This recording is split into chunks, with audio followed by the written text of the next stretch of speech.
Menteri Pariwisata dan Ekonomi Kreatif Sandiaga Uno terus mengampanyekan program Indonesia Spice Up the World agar restoran Indonesia yang berada di luar negeri bisa meningkatkan daya saing dan juga kualitasnya.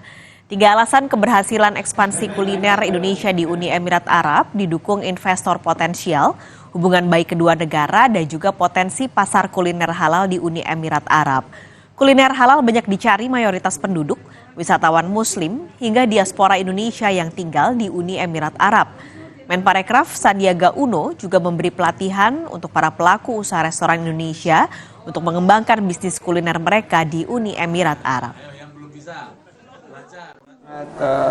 Tepat dalam memberikan pelatihan, tapi juga dalam memfasilitasi pemasaran dan juga dalam mendorong akses permodalan, karena ada peran BSI, ada juga peran media sosial, dan juga ada peran dari konsultan yang sudah biasa menangani branding dan juga pengelolaan restoran. Kita berharap dari para peserta ini, ada sekitar 40 orang, mereka bisa merasakan manfaatnya dan kita melihat usahanya semakin meningkat, dan kita harapkan ini menjadi promosi dari pariwisata dan ekonomi kreatif Indonesia.